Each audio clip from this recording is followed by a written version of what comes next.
Buenos días, estudiantes. Les doy la bienvenida a una nueva sesión de trabajo del curso de Metodología de la Investigación. Hoy día nos vamos a encontrar con un tema muy interesante también, que se relaciona con la determinación del cálculo de la muestra y el conocer un concepto muy importante que es el poder estadístico. ¿Ya? Voy a comenzar a compartir pantalla para que ustedes puedan tener la posibilidad ciertamente de eh, visibilizar el tema de hoy.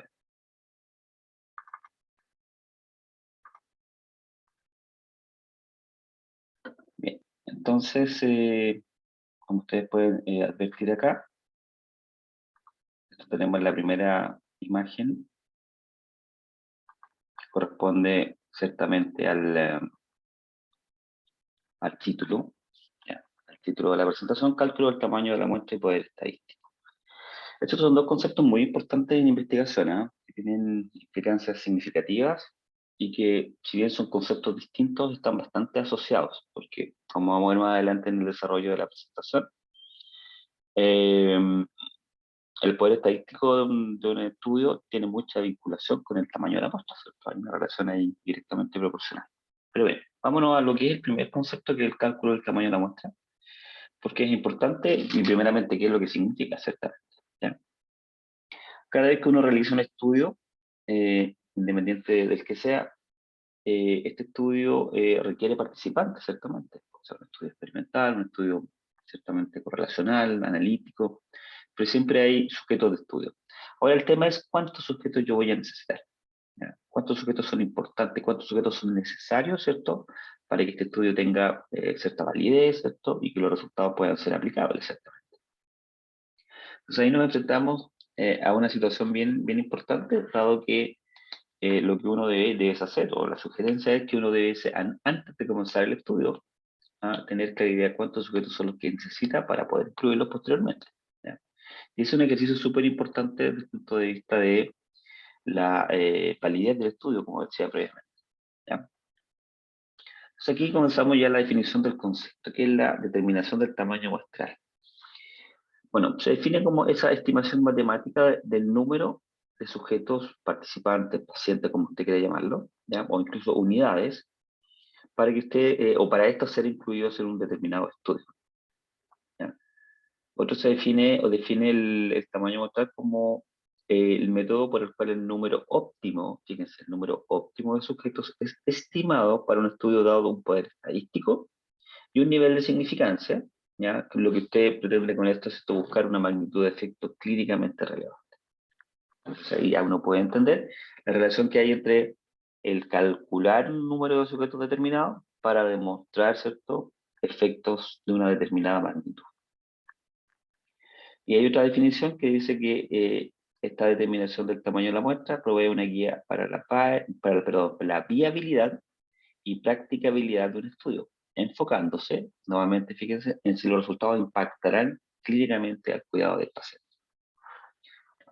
Si uno ya puede advertir, ¿cierto?, con algún análisis general de estas definiciones provistas, de que el tamaño de la muestra es sumamente importante porque comienza a vincularse claramente con los efectos clínicos que uno podía demostrar, ¿ya?, en el estudio. Ahora, para determinar el tamaño de muestra, ¿cierto? O el tamaño de muestra, perdón, siempre es importante. Y sirve también, fíjense, para que usted haga un análisis estadístico adecuado, ¿ya? Hacer un análisis estadístico con 2 o 3 personas en realidad, o 10 personas, si bien se puede ejecutar, pero en realidad la capacidad que tenga usted para encontrar, por ejemplo, efectos o demostrar resultados o demostrar diferencias entre grupos con tamaños muestrales tan bajitos, bastante complejo, ¿ya? Entonces, mientras más alto sea el tamaño de la muestra, mientras este tamaño de la muestra sea adecuado, mejor dicho, permite evidentemente un análisis también óptimo de los datos. También permite un nivel deseado de certeza, ¿ya? Cuando usted calcula el tamaño de muestra, usted ciertamente dice, mira, yo necesito tantos sujetos para demostrar tal efecto, o para determinar tal nivel de asociación entre variables. Y eso usted lo hace con certeza, porque le permite, porque ese ejercicio de haber calculado el tamaño de muestra previamente, le permite tener cierta claridad, ¿ya?, que los resultados que usted está mostrando, ¿cierto?, son los resultados adecuados. O en otras palabras, son los resultados que debieran ser. ¿Ya? Nuevamente, le permite a usted la validez del test de significancia, que tiene que ver con el primer punto, ¿cierto?, que es análisis estadístico adecuado. ¿Ya? Y también el último, súper importante, al final de la clase vamos a entrar en ese concepto, le proporciona a usted un poder estadístico, ¿ya? Fíjense el concepto, poder estadístico, ¿ya? Que en otras palabras es, ¿cierto?, la capacidad que tiene un test estadístico para demostrar resultados o demostrar un efecto cuando este efecto existe. ¿Ya? Vamos a retomar ese concepto un poquito más adelante. Pero como ustedes pueden advertir ahí, son puros elementos positivos asociados a una determinación del tamaño de la muestra. ¿Ya? Así que ya vamos entendiendo la importancia que esto tiene.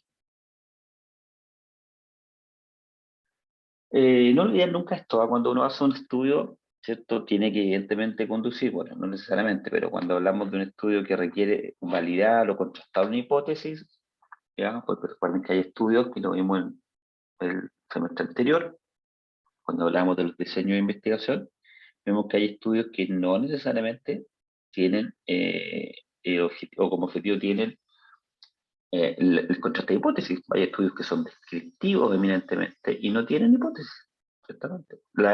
Todo lo que son las revisiones de literatura tampoco tienen hipótesis.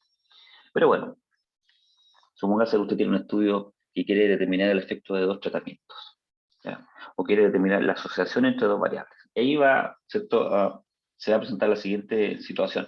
¿Ya? Acá está el estudio, aquí tiene usted una medida de que no existe efecto y la medida de que existe efecto entre dos grupos.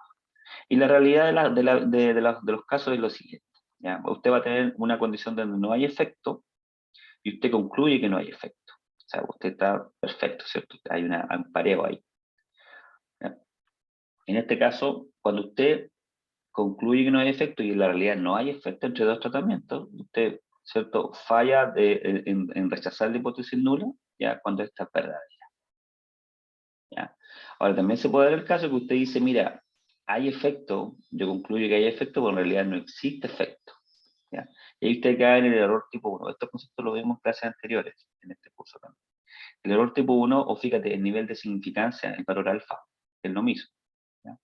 Entonces aquí tú dices, o básicamente lo que haces es rechazar la hipótesis nula cuando esta es verdadera. Recuerda que la hipótesis nula dice que no hay diferencias, hermano. Entonces aquí, nuevamente, aquí tú concluyes que hay efecto o que un tratamiento es superior a otro, cuando en realidad no es así. Esto se llama error tipo 1, o también denominado muchas veces lo que son los falsos positivos. ¿Ya? También tenemos, ¿cierto?, por otro lado, cuando usted dice que no hay efecto en el estudio, pero en realidad sí hay efecto en la realidad. Y ahí también usted cae en otro error, que se llama error tipo 2 o beta. ¿Ya? Y ese error tipo 2, de alguna forma usted lo que hace es falla en rechazar la hipótesis nula cuando esta es falsa. Si usted aquí dice, mira, no hay diferencia entre los grupos, o el grupo A no es mejor que el B, pero en realidad sí hay o habría diferencia. Este también es un error importante que hay que evitar.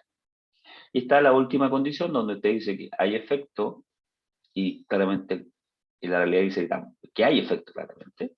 Entonces aquí también los dos elementos se parean y aquí claramente es un efecto, como se dice, una condición favorable porque usted rechaza la hipótesis cuando esta es falsa. ¿Ya? Y aquí esto se llama poder estadístico, que es básicamente 1 menos el error tipo 2, que es beta. Y esto se expresa en porcentaje. Lo vamos a retomar un poco más adelante. Entonces, evidentemente, lo verde es lo que uno siempre debería optar, o sea, o debería conseguir, no caer en los errores tipo 1 o error tipo 2. Para esto es muy importante el tamaño de la muestra, ¿eh?, para no incurrir en estos errores. Pero bueno, el cálculo del tamaño de la muestra depende de 4 factores fundamentales. ¿Ya? Primero, la magnitud del efecto que usted hipotetiza, que usted cree que va a lograr. ¿Ya? La magnitud de efecto a través del tamaño de efecto, ¿cierto? O la mínima diferencia importante. Estos conceptos también los vimos, ¿cierto?, en la clase anterior ya en este curso. También depende en un poco menor medida, pero también depende de la variabilidad de la medida de interés, por ejemplo, dolor, rango de movilidad. ¿Ya? Depende muy importantemente del poder estadístico. Ya dijimos anteriormente, si nos vamos acá, el poder estadístico es 1 menos beta, o cuando usted rechace la hipótesis nula cuando esta es falsa, o sea, hace lo correcto. También depende del poder estadístico, como dije anteriormente, que se expresa en porcentaje, porque es 1 menos beta, entonces se expresa en porcentaje. Y también el nivel de significancia predeterminado, que en realidad el nivel de significancia es el error tipo 1, que es el alfa. ¿Ya? Bueno, con estos 4 elementos, 3 de ellos más importantes que un cuarto, ¿cierto? Usted puede obtener, ¿cierto?, el tamaño de la muestra. Son los elementos necesarios para que usted estime el cálculo de la muestra. ¿Ya? Ahora, se sugiere un algoritmo en esta estimación del tamaño de la muestra, ¿ya? Para estudios analíticos, por ejemplo, donde usted primero formula la pregunta, ¿cierto?, con todo orden de cosas, o con todo tipo de investigación, debe partir por la formulación de la pregunta. Después establece la hipótesis nula, ¿ya? O sea, existen diferencias, la hipótesis nula evidentemente establece que no existen diferencias entre dos grupos, cuando la hipótesis alterna dice que sí había grupos, había diferencias entre los grupos, ¿ya? Se establece la hipótesis nula, establece si el análisis va a tener una o dos colas, después podemos hablar un poquito más sobre esto, ¿ya? Y también establece la hipótesis alternativa, ¿cierto?, que es lo contrario a la hipótesis nula. Después establece o elige la medida de resultado primaria, ¿ya? Y el test estadístico que va a utilizar, pues si va como medida primaria, por ejemplo, es diferencia o score en puntaje y funcionalidad, ¿ya? Y para eso usted va a determinar, ¿cierto?, que va a determinar el contraste de grupos en esa variable, es decir, voy a comparar el grupo A, grupo B en la variable funcionalidad, usted va a tener que elegir un tipo de test estadístico. El más simple es la test student, por ejemplo, ¿ya? Después usted debe considerar un rango posible de tamaños de efectos, ¿ya? Y finalmente seleccionar el nivel de significancia, ¿cierto? Y el beta. Recuerden que el beta, lo vamos a ver nuevamente acá, es el error tipo 2. Esto basado en el objetivo, las consideraciones clínicas y qué fase del estudio está conduciendo. Y después usted coloca estos 4 o 5 puntitos en los mezcla, ¿cierto?, para obtener el tamaño. Luego vamos a mostrar esto en un ejemplo, en un software, y a ustedes les va a quedar mucho más claro cómo se hace. Entonces, nuevamente, haciendo un poco resumen, estos son una vista general de los componentes que usted requiere para el tamaño de la muestra. ¿Ya? Nuevamente, el nivel de significancia, el alfa, ya también denominado, recuerden, error tipo 1 o valor P, ¿ya? Y usted lo establece generalmente en 0,05 o puede ser hasta 0,01. Normalmente es 0,05.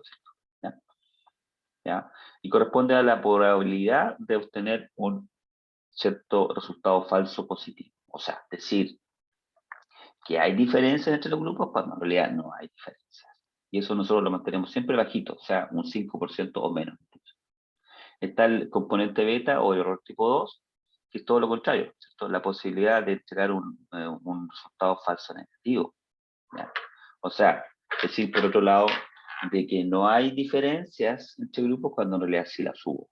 Se llama error tipo 2 y normalmente se establece, ¿cierto?, en un 0,2 o 0,1, que en este caso es un 20%. Y el poder estadístico es 1 menos beta, o sea, es 1 menos, en este caso, 0,2 o 0,1. Y normalmente se conoce como poder estadístico, es 1 menos beta, y es la posibilidad de encontrar diferencias estadísticas significativas entre grupos, cuando estas diferencias existen o están presentes en la realidad. Y esto normalmente se establece en un 0,8, por convención uno establece un 80% de poder estadístico. ¿Ya? Y está también otros conceptos como la mínima diferencia calculada, que lo vimos en la clase de significancia clínica, y la varianza, pero estos tres son los principales, ¿ya? Ahora, fíjense lo que uno normalmente ve en los artículos para lo que es el tamaño de la muestra, el cálculo del tamaño de la muestra. Este es un estudio, ¿cierto?, donde dice, por ejemplo, un tamaño de muestra a priori o previo de 116 participantes, que son 29 por grupo, fue calculado para, fíjate, un análisis de MANOVA de 4 grupos, test estadístico, ¿ya?, con medida repetida, para detectar un cambio de igual o 2 puntos en la escala numérica de dolor, o sea, aquí está la medida de resultado, ¿ya? Con un poder estadístico del 80% del poder estadístico y un tamaño de efecto, perdón, y un nivel de significancia del 5%, acá está, nivel de significancia, y un efecto moderado, ¿cierto? 0,75. Y aquí está el effect size o el MID, que es este caso, ¿ya? Entonces, te fijas, en este cálculo del tamaño de la muestra están todos estos componentes que aparecen acá, ¿ya? Y esto usted lo puede incorporar en el software y le es mucho más fácil y le va a decir qué número o cuántos números necesita. Le podemos volver a eso, ¿ya? Ahora, el tamaño de la muestra, ¿cierto? Depende de 4 factores fundamentales, ¿cierto? Primero, la magnitud del efecto que yo quiero o yo hipotetizo que voy a obtener, que en este caso es la mid o el tamaño de efecto. Si nos volvemos acá, es esto, ¿cierto? El tamaño de efecto moderado, ¿ya? Ahora, ¿cómo yo obtengo esto? Basado en estudios pilotos, ¿cierto? Yo veo que en estudios pilotos los autores calculan el effect size y consideran que el effect size es moderado. Entonces yo digo, mira, yo hice sujetos, por ejemplo, incluyeron 50 participantes por grupo. Entonces yo digo, mira, en un estudio similar hecho previamente, con 50 individuos por grupo, o sea, 100 sujetos en total, ellos obtuvieron un tamaño de efecto moderado. Entonces significa que si yo voy a incluir menos sujetos, 50 por ejemplo, la posibilidad de que tenga un efecto leve o efecto modesto es de alta, porque para tener un efecto moderado yo necesito al menos 100. Cualquier selección de sujetos menos de 100, evidentemente va a impactar en la magnitud de efecto. Entonces necesitaría ahí ciertamente un tamaño de efecto o un nivel o perdón, un número, un tamaño muestra elevado, mayor a 100 o 100 o mayor, si quiere obtener un tamaño de efecto grande, ¿cierto? ¿Ya? Entonces, lo que uno hace, busca el tamaño de efecto en estudios previos, ¿cierto? En literatura publicada previamente, o incluso la experiencia clínica del investigador, ¿ya?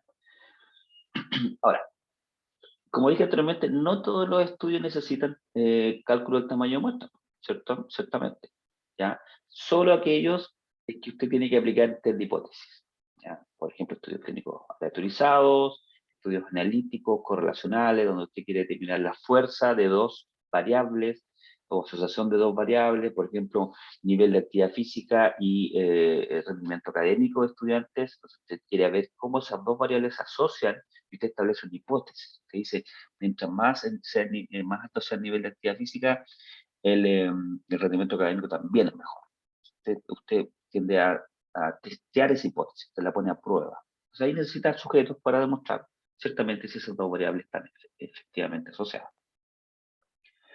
Y no es necesario en aquellos estudios, por ejemplo, que usted quiera determinar prevalencia o estudios pilotos, ciertamente, o estudios descriptivos, aquellos estudios exploratorios de reporte de casos, serie de casos. Ahí no es necesario que usted haga un tamaño de cálculo porque ahí usted no hace un test de hipótesis, ciertamente. Entonces, en ese sentido, tiene que tener claridad cuál es el diseño de estudio que usted va a conducir y si es que es necesario que haga un tamaño de cálculo, ¿ya?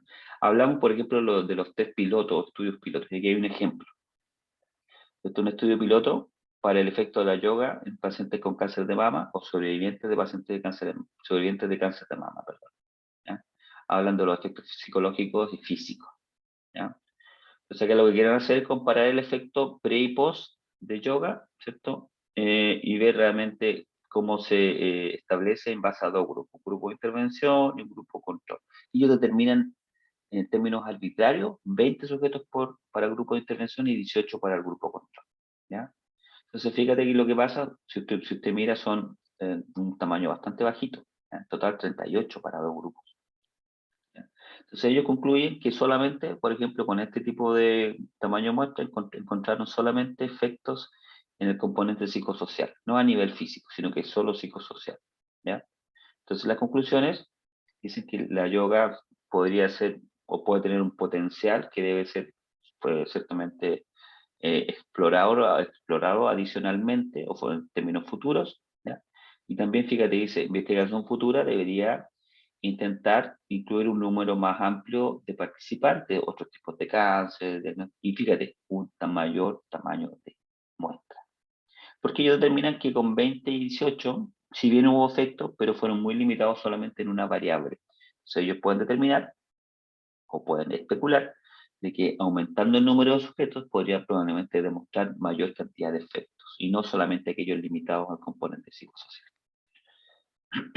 Bien, vámonos un poco más a entrar a tierra derecha. ¿Cómo calculamos el tamaño de la muestra? Ya entendemos qué es lo que significa, cuáles son los elementos que lo componen, y ahora vamos a ver algunos métodos para calcular el tamaño de muestra. Primero, replicando el tamaño de muestra en estudios similares. Si usted tiene un estudio previo muy similar al suyo, un estudio experimental que evalúa el efecto de un ejercicio en dos grupos, por ejemplo, Esto lo único que varía, por ejemplo, no sé, la edad de los sujetos o incluye una variable de resultado distinta, en vez de dolor, usted incluye funcionalidad, pero en la misma intervención, en la misma población, por ejemplo, usted perfectamente podría utilizar el tamaño de muestra de estudios previos, ¿ya?, que evalúan el impacto de esa intervención.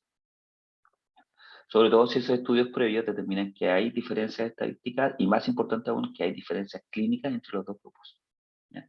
Pero también, ¿cierto? Si no hay literatura previa en el área, usted podría ocupar ciertas tablas de algunos libros que aparecen, las vamos a ver a continuación, aplicando fórmulas o usando software que son los más comunes y los más populares actualmente.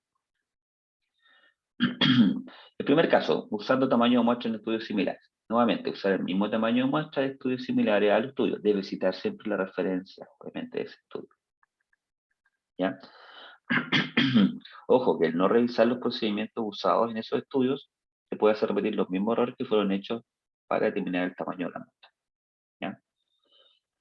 También una revisión de la literatura en el tema, ¿ya?, podría proveer a ti alguna guía acerca de tamaños de muestra típicos utilizados en los estudios que se seleccionan en esa revisión. Uno podría decir, mira, en esta revisión sistemática, el promedio de los estudios seleccionados, el promedio de sujetos para los estudios seleccionados fue 50 sujetos, ¿ya? Y justamente, por ejemplo, esa revisión sistemática dice que la intervención es favorable. Entonces te dice, mira, se demuestra en esta evidencia combinada de estudios de que como promedio los estudios tienen 50 sujetos, entonces sería un buen ejercicio a lo mejor replicar el promedio de la muestra, que son 50 sujetos para mi estudio, ¿ya? Esto es uno de los elementos más simples, o de alguna forma más, diría yo, a ver, no más simple, menos sustentable, a veces menos sostenible en términos de fundamento. Por eso se prefieren otros estudios u otro tipo de mecanismos como el uso de las tablas, ¿ya? Y estas tablas proveen tamaños muestrales de acuerdo a un set de criterios dados o definidos, ¿ya? El tamaño muestrales presumen que los atributos que se miden están distribuidos normalmente o cercanos a esto. O sea, existe esa curva de Gauss, ¿cierto? Donde gran parte de la población está al medio, un poquito de los sujetos están a la izquierda y un poquito de los sujetos están a la derecha. Ahora, las tablas, como bien dice ahí, entregan una guía útil y se recomienda una confirmación con otros mecanismos. O sea, usted debería usar tabla y también a veces confirmar esto con fórmula o con análisis de la literatura, de estudios previos. Es lo que se sugiere. Acá tenemos el ejemplo de una tabla, fíjate. Tamaño de muestra necesitado para un t-test, que es el más simple, comparar dos medias, ¿ya? Fíjate, aquí tiene el poder estadístico, ¿cierto? 0,20, 0,30, 0,40, 0,50, etc. Y si nos vamos a tres categorías, que es un tamaño de efecto, o un tamaño de efecto, perdón, no es tamaño de efecto, me equivoqué, este es poder estadístico, ¿ya? Poder estadístico que decíamos que iba de 0 a 1 en porcentaje, ¿ya? En algunos casos puede ir un poco más. Entonces, el poder estadístico usted lo tiene acá, fíjate. Tiene 0,7, 0,8 y 0,9, ¿ya? 70%, 80%, 90%. Tienes también el nivel de significancia, que es 0,05, y aquí, ahora sí, tienes el tamaño de efecto, que es el de tamaño de efecto, que de acuerdo a ciertas categorías, como ustedes ven acá, ¿ya? Hay un tamaño de efecto pequeño, que generalmente va asociado a 0,2, un efecto medio, que va asociado a 0,5, y un efecto amplio, que es de 0,8 hacia arriba. Entonces, fíjate, yo digo, en este estudio, ¿cierto?, utilizando un nivel de significancia de 0,05 con un poder estadístico del 80%, y para obtener una magnitud de efecto baja, yo voy a necesitar 310 sujetos, ¿cierto?, por grupo, ¿cierto? En el caso de que sea una cola, ¿ya? Una cola es cuando usted, ¿cierto?, proyecta o la hipótesis dice que este tratamiento es mejor que otro, ¿ya? Las dos colas cuando hay incertidumbre, cuando usted dice no hay seguridad si este tratamiento A o B es mejor. Entonces ahí tú tiras dos colas que se llaman. Y ahí, fíjate, en dos colas generalmente es mucho, como hay mayor incertidumbre, el tamaño muestral es mucho mayor. Aquí, para el mismo ejemplo anterior, que necesitamos 310, vamos a necesitar 393. Ahí aparece, ¿ya? Ahora, el mismo ejemplo, pero buscando, por ejemplo, un tamaño de efecto moderado, que es importante. Esto no es tan relevante, pero fíjate, un tamaño de efecto moderado, ¿ya? Voy a necesitar con un poder estadístico del 80% nuevamente, pero voy a necesitar solamente 50 sujetos, fíjate, ¿ya? Y cuando quiero demostrar un tamaño de efecto amplio, fíjate, voy a necesitar mucho menos sujetos. Entonces aquí hay un elemento bien interesante. Mientras mayor sea la magnitud de efecto lograda o que uno busca, pueden ser tan menos sujetos. ¿Ya? Pero esto es bien interesante porque para esto usted tiene que estar seguro que el tratamiento es efectivo. Y esto se basa en estudios previos, insisto nuevamente. Estudios previos que han calculado la magnitud de efecto de esa intervención. Cuando el estudios previos han dicho, mira, esta intervención es tan buena que los efectos calculados son altísimos, ahí yo perfectamente puedo irme acá. Pero fíjate, si en estudios previos la intervención se ha calculado la magnitud de efecto y ha determinado que la magnitud de efecto es bajita o moderada, fíjate que yo voy a tener que mover en estos números. Lo que igual es complejo, porque ¿de dónde voy a sacar 138 pacientes? ¿Ah? O fíjate, 310. Pero eso, por eso, el tamaño de efecto o la magnitud de efecto, que es esta, nuevamente, tiene que estar definida previamente, ¿ya?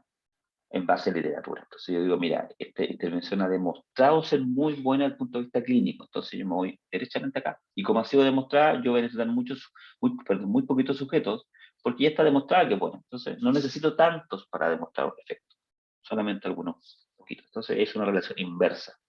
Mientras mayor sea el tamaño, mientras mayor sea la magnitud de efecto, menor va a ser el tamaño de la muestra. Y acá tenemos otro ejemplo, ahora para otro tipo de variable, otro tipo de test, que es la ANOVA, con medidas repetidas. Y aquí funciona y opera de la misma forma. Ustedes se fijan acá, vamos a ver un poco de abajo. Aquí tenemos el número de medidas repetidas, que es 4. Medidas repetidas significa que el sujeto se mide al inicio del tratamiento, en la sesión 5, en la sesión 20 y al final. Ahí tenemos 4 medidas. Son medidas repetidas. Y aquí tenemos niveles de significancia distintos. Tenemos 0,1 y tenemos 0,05, que es el más común. Acá, en esta parte. Vamos a enfocar acá. Y aquí tenemos el tamaño de efecto nuevamente. Fíjate, ¿ya? Vamos a hablar de un tamaño de efecto entre leve y moderado, 0,35. ¿Ya? Y aquí vamos a decir, mira, para un tamaño de efecto leve a moderado, ¿ya? Con 4 medidas repetidas, con un nivel de significancia 0,5, yo voy a necesitar más o menos 27 sujetos por grupo. ¿Ya? Fíjate. Entonces tú puedes calcular también aquí, dependiendo del diseño, este es un diseño completamente distinto al anterior, que este es mucho más complejo, medidas repetidas, ANOVA, que son básicamente 2 o más grupos, ciertamente. O 2 más variables, 3 variables, 4 variables, entonces ahí ciertamente es un poco distinto. ¿Ya? Pero lo que les quiero indicar, insisto, independiente del ejemplo, es que existen tablas para que usted las consulte y pueda obtener el tamaño de muestra requerido para su diseño en particular. Están las fórmulas también. Yo no ocupo muchas fórmulas, están un poco desactualizadas, pero bueno, hay gente que todavía las utiliza. ¿Ya?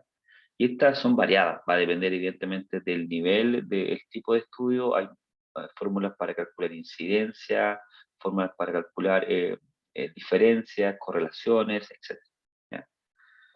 Eh, y finalmente el software, que lo vamos a ver mucho más detenidamente porque insisto, es mucho más común, mucho más asequible.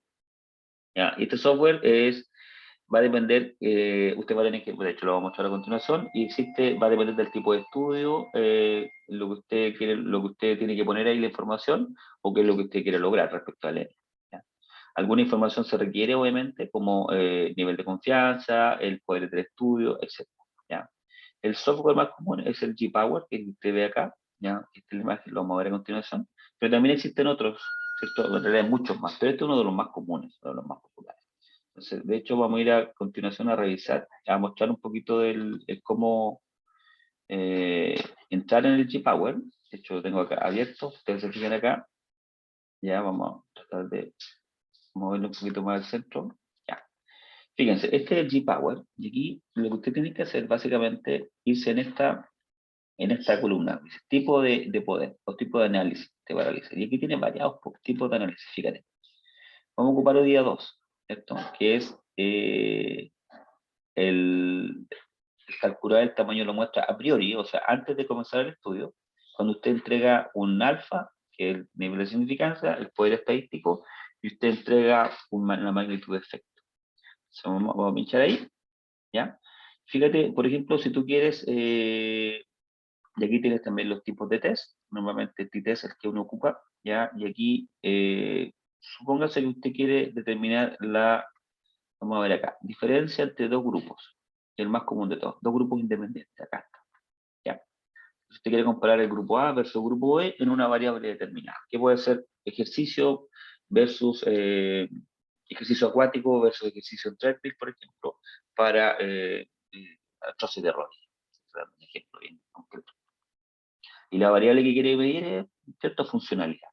Entonces usted dice, ya, tengo dos grupos A y lo está haciendo de dos colas, ¿ya? O de una cola. Usted dice que el ejercicio va a ser mejor, que el ejercicio acuático va a ser mejor que el otro ejercicio porque el ejercicio acuático tiene propiedades donde hay menor impacto, hay mayor percepción del ambiente, hay mayor estabilidad, etcétera, etcétera. Esto ya lo tiene fundamentado. Entonces, fíjate. Entonces yo digo acá, yo quiero lograr un tamaño de efecto alto, 0,8. Si tú pinchas acá, te fijas aquí que te aparece la guía, donde dice 0,2 pequeño, 0,5 medio y 0,8 alto o grande. Entonces digo, ya, mira, quiero un tamaño de efecto alto, ¿ya? O sea, que los cambios que yo voy a obtener sean súper importantes para el paciente desde el punto de vista clínico, ¿ya? El nivel de alfa es siempre 0,05, ¿ya? Y el poder estadístico, por conveniencia, siempre es el 80%, que ahí está definido, ¿ya? El de acá no importa mucho este uno, así que déjelo tal cual. Teniendo todo eso, fíjate, incorporando esos tres elementos, yo pongo aquí calcular, y si se fija acá a la derecha, aparece, ¿cierto? Que tú vas a necesitar 42 sujetos por grupo, 21 y 21, ¿ya? 21 y 21. Y eso te va a entregar un poder estadístico del 81%, que es cercano al 80% que tú definiste, ¿ya? Entonces aquí tú tienes un grupo en rojo y un grupo en azul, ¿ya?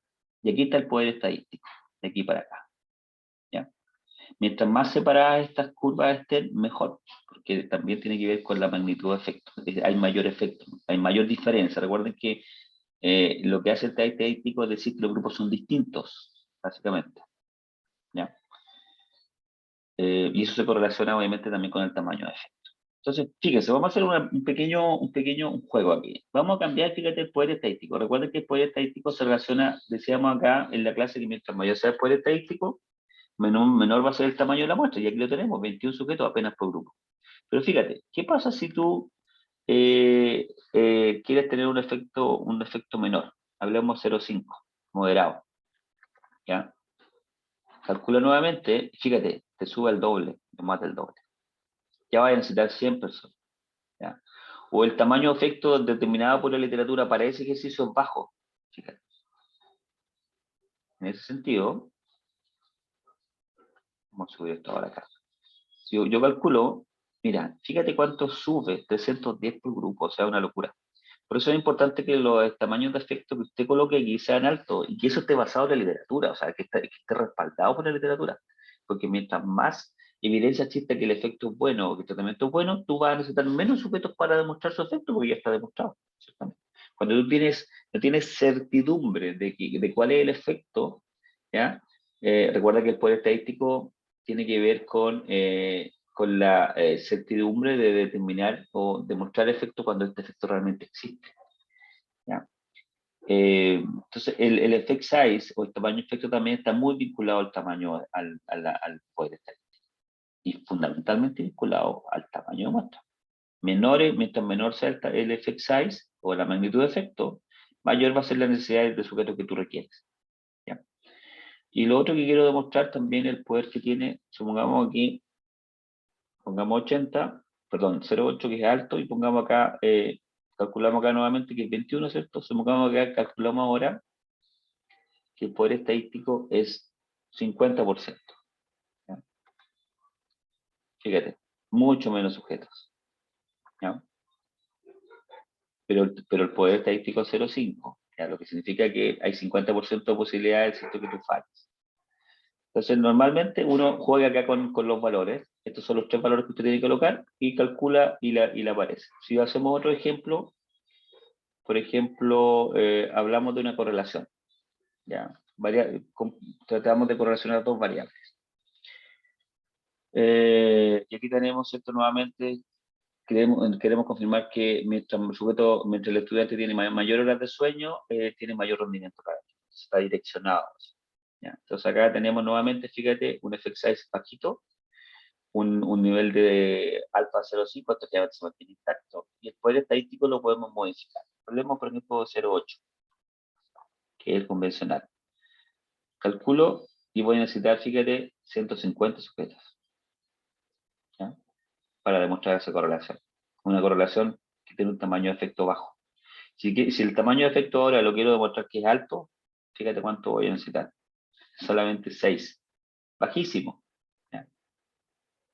¿Entiendes? Entonces, el tamaño de efecto es súper importante en términos de cómo calcular aquí el tamaño de la muestra, en este caso. ¿Ya? Entonces aquí usted calcula, y en este software calcula cuántos sujetos voy a necesitar para mi determinado, ¿cómo se dice?, estudio. Voy a conectar el computador como estoy quedando sin batería. Espérenme un segundo.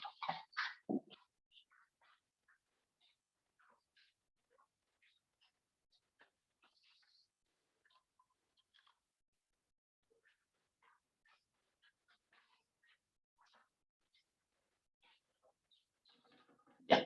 Entonces eso es lo que quería mostrarles respecto del tamaño de la muestra. Vamos a dejar esto un poquito al lado y después vamos a retomar otra actividad con el JPower, que es el cálculo del poder estadístico, ¿ya? Que es lo que vamos a hacer ahora. Vamos a entrar en ese concepto ahora.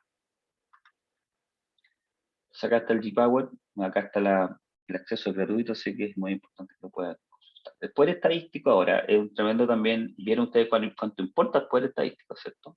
Dentro de lo que es esa capacidad que tienes tú de demostrar un efecto cuando este efecto realmente existe. Mientras mayor sea el poder estadístico, por cierto, mejor es la capacidad que tengan, mejor es el estudio, ¿cierto?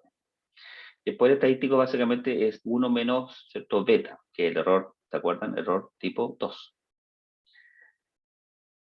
Entonces, el poder estadístico dice es la probabilidad de rechazar la hipótesis nula. Perdón. Dado un tamaño de muestra y una esperada fuerza de relación o cambio. ¿Ya? Indica la habilidad de identificar correctamente una hipótesis nula falsa o rechazar la nula asumiendo que la hipótesis alternativa es correcta. O sea, aquí tenemos el poder estadístico, 1 menos b. Que todo esto, fíjate, mientras más separadas estén las curvas, las dos poblaciones, los dos grupos, mayor es el poder estadístico. Cuando estos grupos se entrelazan o están muy cercanos, el poder estadístico cada vez más bajo. ¿Ya? Entonces acá, por ejemplo, el poder estadístico de 0,59, por ejemplo, de un estudio de 50 participantes y una correlación esperada en la población de Pearson de 30, 0,30. Esto es simplemente un ejemplo, ¿eh? Es para contextualizar el ejemplo. En base a esto, existe un 59% de probabilidad en rechazar la hipótesis nula si de hecho la correlación de la población es 0,30. ¿Ya? O es el complemento de la probabilidad de cometer un error tipo 2, o sea, 0,41. Es la diferencia, 0,41 más 0,59 da 1. Entonces es muy importante considerar el poder del estudio para, como bien dice, evitar el error tipo 2. Recuerden que el error tipo 2 es cuando tú dices que no hay efectos, cuando en realidad sí los hay. En términos generales, nosotros establecemos una convención de 0,8 para el poder estadístico. ¿Ya? Nuevamente aquí en esta gráfica se ve, ¿cierto?, el error tipo 1 que es alfa y el error tipo 2 que es beta. ¿Ya? Y recuerden que el poder estadístico es 1 menos beta, o sea, el resto de la curva. ¿Ya? Mientras más alto sea el poder, como bien dice ahí, es mayor es la verdad. Entonces, el poder estadístico depende de 3 factores, ¿ya? Que es el tamaño de la muestra, por eso les decía yo que está tan involucrado estos dos conceptos. Entonces, el poder estadístico depende de la muestra, de la magnitud de efecto, ¿ah?, o del nivel de significancia, 0,05, por ejemplo. Cuando cualquiera de los dos factores son conocidos, por ejemplo, tamaño de muestra y magnitud de efecto, el tercero puede ser calculado desde los otros dos. Cuando los 3 son conocidos, el poder estadístico puede ser calculado. O sea, teniendo estos 3, tú puedes calcular el poder estadístico. Cuando el poder y solo un factor, por ejemplo, el effect size, son conocidos, el tamaño muestral para alcanzar la significancia estadística también puede ser calculado, como lo vimos previamente en el ejemplo con el G-Power. El poder estadístico de un estudio se puede calcular después de haber realizado el estudio, obviamente. Entonces, yo hice mi estudio, ¿cierto? Y, por ejemplo, yo digo, mira, chuta, yo no tuve diferencias estadísticas entre los grupos. Y calculo, y de acuerdo a lo que yo incorporé, yo tengo 10 sujetos por grupo. Entonces, es probable que el problema de no haber encontrado diferencias entre grupos esté dado porque la cantidad de sujetos que incorporé fue bajita. Entonces, ¿cómo confirmo eso? Calculando el poder del estudio, el poder estadístico, que se calcula a posteriori. Entonces, si yo hago ese efecto, y lo vamos a hacer a continuación, ¿cierto? Si yo hago el cálculo del poder estadístico, me sale, por ejemplo, que el poder de 0,25, o sea, 25% solamente. Entonces, eso confirma de que el no encontrar diferencias estadísticas entre grupos está determinado por el bajo poder estadístico, porque hay muy poca posibilidad de demostrar efectos cuando realmente lo existe, porque el tamaño de muestra solamente fueron 10 sujetos. ¿Ya? Entonces, hay ciertos enlaces para calcular el poder estadístico cuando usted ya ha hecho su estudio, ¿ya? Y debe incorporar información como el tamaño de la muestra y el nivel alfa. ¿Ya? Aquí está nuevamente el G-Power, ¿ya? Donde de ahí lo vamos a hacer al final.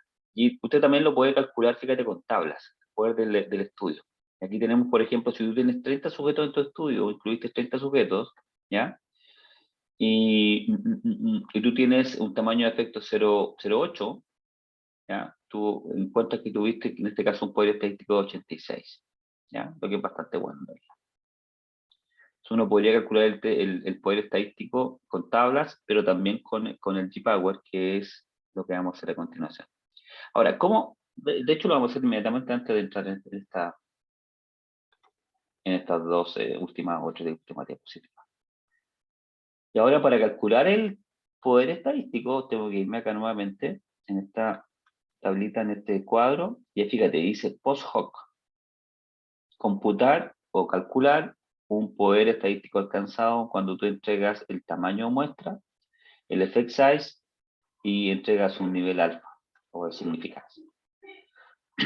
Entonces, te aparece acá, por ejemplo, la diferencia entre dos grupos, nuevamente, ya, y aquí tú dices, por ejemplo, el effect size, ¿cierto? Que tú calculaste de 0,5, la significancia se mantiene en 0,05, y fíjate que si tú tuviste en el tamaño, en el grupo 1 tuviste, no sé, 25 sujetos, y en el grupo 2 tú pudiste incluir en tu estudio 20 sujetos. Esto te permite, bueno, y aquí tenemos, ¿cierto?, una cola, porque es direccional, y calculamos, fíjate, con estos sujetos tú tienes solamente un 49% de poder estadístico. Si yo aumento los sujetos, 50, ¿cierto? Y 50, yo me doy cuenta que el poder estadístico aumentó casi 80, ¿te fijas? Entonces, fíjate la importancia que hay entre el tamaño muestral y el poder estadístico, ¿ya? Y también fíjate, si el tamaño muestra, supongamos que volvamos, no sé, 24, y acá dejemos, no sé, 20. Pero ahora modificamos, aquí tenemos, recuerden, 49. Si modificamos también el tamaño de efecto calculado, que fue alto, por ejemplo, eso también tiene implicancias, fíjate, significativas en el tamaño, en el poder estadístico. ¿Ya? Entonces, no solamente importa el tamaño, sino que también el efecto que tú calculaste, la magnitud de efecto calculada, que tú determinaste que fue alta, eso también tiene una implicancia significativa en el poder estadístico. Mientras más alto sea esto, ¿cierto? El estudio te da validez, o sea, te dice claramente, mira, el poder estadístico es alto, entonces nosotros confiamos en que pudimos demostrar un efecto cuando ese efecto existe. O por el contrario, fíjate, si tú dices que no encontraste diferencia entre grupos, pero tienes esto, supongamos, hablemos de 50 o 80, ya seamos más elevados, 85 y 80, con un tamaño de efecto altísimo, ya calculado. Eso te da, fíjate, casi 100%, 99%. Tú estás muy certero. Pero fíjate, en este estudio en particular tú no encontraste diferencias entre grupos. ¿Qué significa estos datos? Que realmente no hay diferencias. No existen diferencias. Entonces no las busques. Porque esto te determina que realmente los dos tratamientos son iguales. ¿Ya? Entonces opera para los dos lados. Cuando encuentras diferencias o cuando no encuentras diferencias. Entonces este es un elemento bien interesante que te permite a veces explicar por qué no encontraste diferencias entre grupos. La justificación de por qué no encontraste. Y tiene que ver muchas veces que el poder estadístico es bajito. ¿Ya? El poder estadístico ciertamente no acompaña o no tiene la suficiente gente para demostrar un efecto cuando ese efecto realmente existe, ¿ya? O cuando la magnitud de efecto calculada es bajita, ¿cierto? Como en este caso, fíjate, una magnitud de efecto baja y tamaño muestral es bastante modesto, tú tienes 21% de poder estadístico, apenas. Fíjate, y aquí se manifiesta en las curvas, fíjate, las dos curvas están casi superpuestas una de otra. Mientras más alto es el poder estadístico, ¿cierto? Vamos a ver que las curvas se comportan de manera distinta. Las curvas tienden a separarse, ¿te fijas? Tienden a separarse. ¿Ya? Entonces, esto se llama también, ¿cierto? Es una diferencia, esto determina que los grupos son distintos, asociados, ¿cierto? A un alto poder estadístico. Ya, vamos a volver a la última diapositiva de acá. Para ir terminando esta presentación. Estábamos hablando cómo mejorar el poder estadístico. Ya entendemos que es muy importante, ¿cierto? Un elemento importantísimo. Lo fundamental es aumentar el tamaño de muestra. Esto reduce la variabilidad y las curvas se vuelven más altas y también se tienden a separar, ¿ya? Donde tú llegas a conclusiones más precisas. ¿Ya? También aumentando el tamaño de efecto. También dijimos, lo vimos recién en el G-Power, aumentábamos el tamaño de efecto y el poder se disparaba. Aumentábamos el N y el poder se disparaba. ¿Ya? Entonces, aumentando el tamaño de efecto, las curvas se separan. Recuerden que se da una para cada lado en términos opuestos. ¿Ya? El poder estadístico también se podría mejorar cuando tú haces un buen estudio, perdón, en términos de hacer un buen diseño, controlar por las variables confundentes, un diseño adecuado. Entonces también te favorece que el poder estético sea más adecuado o más alto. Pero lo concreto es dos cosas: tamaño de muestra o magnitud de efecto calculado. Esto es lo que les decía yo que es el effect size, ¿cierto? ¿Cuántos se separan de esto? ¿Ya? Mientras más separados están, mayor, ¿cierto? Es la certeza que tú dices que los grupos son distintos. ¿Ya? Y aquí tenemos un ejemplo, dice, tamaños de muestras que se necesitan para alcanzar un poder estadístico del 80%. Fíjate, tenemos el test de hipótesis, tenemos la relación de la fuerza, ¿ya? Y aquí tenemos tres, ¿cómo se dice? Variables o categorías para la fuerza de la relación. Una categoría fuerte, ¿cierto? Que es D, ¿cierto? El test de Cohen de esto lo vimos en inteligencia clínica, si se recuerdan. Y aquí hay tres niveles: 0,8, 0,5 y 0,2 para una relación o un tamaño efecto, en otras palabras, fuerte, moderado y débil. ¿Ya? Pero también tenemos esta fuerza de la relación cuando queremos hacer, bueno, esto primero, perdón, era para test, para variable o comparación de dos grupos. Si queremos ahora relacionar dos grupos con lo que es Pearson, otro tipo de test, para relacionar variables, no para comparar promedios. Entonces aquí vemos correlaciones, aquí fíjate que opera un poco distinto, y aquí las fuerzas de relación son distintas, 0,5, 0,3 y 0,1 para las mismas categorías. ¿Ya? Entonces, ¿qué es lo que quiero decir esto? Que para alcanzar, ¿cierto?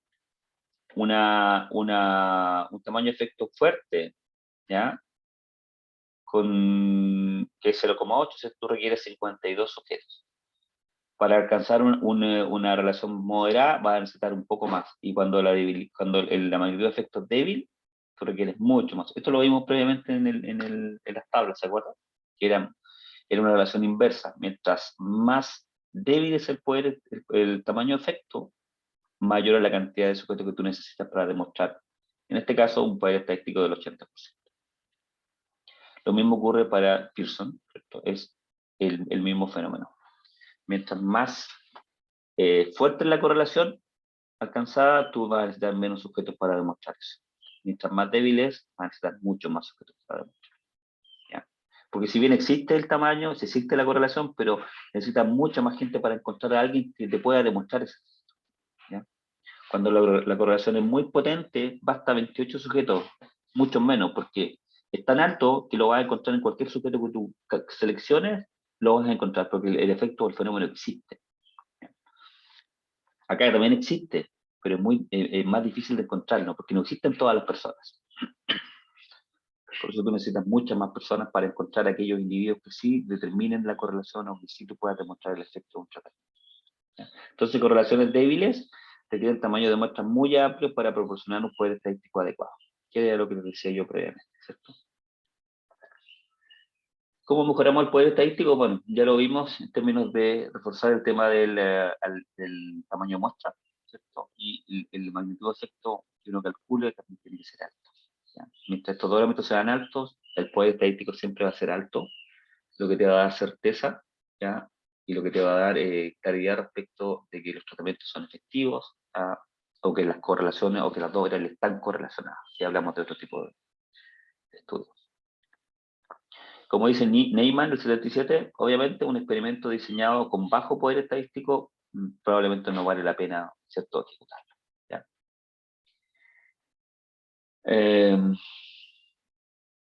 ¿Por qué tú deberías calcular el tamaño de muestra y poder estadístico? Bueno, yo creo que ha quedado bastante claro, ¿eh? Para demostrar a la agencia que le proporciona fondos que el estudio tiene una probabilidad razonable de obtener un resultado concluyente. En la medida, por ejemplo, que usted recibe fondos de una beca, ¿cierto? O de una compañía que quiere que tú investigues, ¿ya? Tú tienes que calcular el tamaño de muestra y el poder estadístico para realmente presentar resultados confiables, ¿ya? Y de que tú puedes obtener realmente un resultado. Cuando este existe, ojo, porque a veces cuando no existe, incluyendo 1000 sujetos, no lo van a demostrar, ¿ya?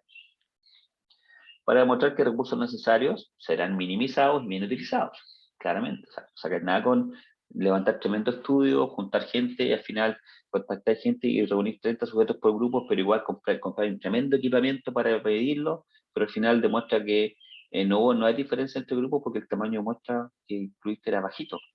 Y a pesar de que el fenómeno puede existir, tú no fuiste capaz de demostrarlo porque incluiste solamente 20 sujetos. Entonces, nuevamente, ¿por qué es importante calcular el tamaño efecto? Perdón, el tamaño de la muestra es poder estadístico. Un estudio es particularmente susceptible al error tipo 2 cuando el n es pequeño. Ya lo hemos dicho varias veces. La ausencia en el reporte del cálculo del tamaño de la muestra conduce a un error tipo 2. El cálculo apropiado de la muestra es un buen recurso contra el error tipo 2, nuevamente. El desarrollo del cálculo de la muestra en la fase de diseño de un estudio reduce la incertidumbre con que las conclusiones del estudio son. Y el cálculo de la muestra reduciría sustancialmente el problema de estudios con bajo poder estadístico, ¿ya? Estos dos elementos, que es el poder estadístico, ¿ya?, y el tamaño de muestra, deberían siempre ser calculados antes del comienzo del estudio, ¿ya? Para así tener claridad qué es lo que yo puedo encontrar cuando realice el estudio con mis sujetos. La falla, como bien dice acá abajo, fíjense, la falla en el reporte del cálculo del poder estadístico y la determinación del tamaño de muestra son un problema común en la literatura médica. Si uno revisa los artículos científicos, son muy pocos los que justifican el tamaño de sujetos que incluyeron en el estudio. Simplemente suena como arbitrario. Dijeron, ya, incluimos 20 sujetos por grupo. Pero ¿dónde está el fundamento de eso?